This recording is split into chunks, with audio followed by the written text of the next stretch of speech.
Why do you call me Lord, Lord, and not do what I say? I will show you what it is like, what he is like who comes to me and hears my words but does not put them into practice. He's like a man building a house who dug down deep and laid a foundation on rock. And when the floods came and the torrent struck that house, they could not shake it because it was well built. But the one who hears my words and does not put them into practice is like a man who built his house on the ground without a foundation. And the moment the torrent struck the house, it collapsed, and its destruction was complete.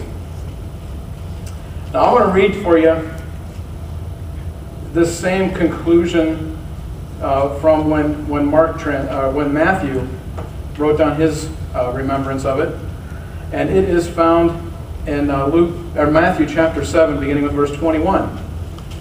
Jesus says this. You'll recognize it because it's very simple. He says, "Not everyone who says to me on that day, 'Lord, Lord,' will enter into the kingdom of heaven, but only he who does the will of my Father who is in heaven. Many will say to me on that day, 'Lord, Lord, did we not prophesy in your name, and in your name drive out demons, and perform many miracles?' Then I will tell them plainly, 'I never knew you. Away from me, you evildoers.' Therefore, anyone who hears these words of mine and puts them into practice is like a wise man who built his house on a rock. The rains came, the streams rose, the winds blew, and they beat against the house, yet it did not fall because it had a foundation on the rock. But everybody who hears these words of mine and does not put them into practice is like the foolish man who built his house on sand. The rain came down, the streams rose, the winds blew and beat against the house, and it fell with a great crash." Now remember, Jesus is speaking these words to people who have indicated that they want to follow him. The people in the crowd that Jesus was speaking to were people who were described as disciples. They would not be all that different from the crowd that I'm addressing this morning. You're here, I assume, because you want to follow Christ. You're here and you would think and you maybe call yourself a disciple of Jesus, one of his followers. So, hear the words. This is not me speaking to you. These are the words of Christ speaking to you.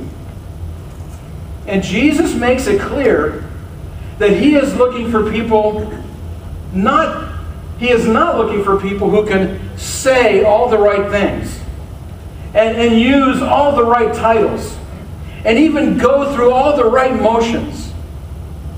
It is not enough to come to church and to hear the words and to even agree with those words and even to call him your Lord.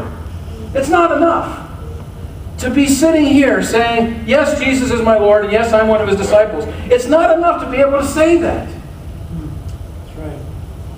I can't tell you how many times I have people that I talk to who will say to me that they're all set spiritually because they believe in God and because they live a pretty good life. But the reality is that they are not right with God because they have no interest at all in obeying him. They want to know that God is love. They want to know that God is not willing that any should perish. They want to think that because they've been baptized, confirmed, come to church, live a pretty good life, read their Bibles on occasion, pray every day, whatever, that they're in good place. But they have no desire at all in their hearts to do what he tells them to do. There's no desire to obey him. There's just reliance on the fact that, well, he'll forgive me when I don't. Let me tell you, you're playing a dangerous game.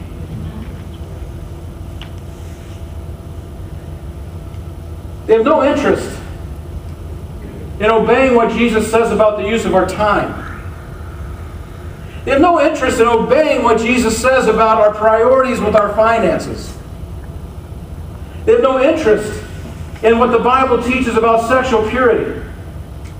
They have no interest at all in living a life that is even-tempered and loving and compassionate towards those who are evil toward us or who are needy. They want all the benefits, but none of the requirements. They want to be able to say, Lord, Lord. They want to be able to come and pray and worship. And they want to be able to say, I'm going to heaven one day because... But then they want to be able to live any way they choose because they are the Lord of their lives.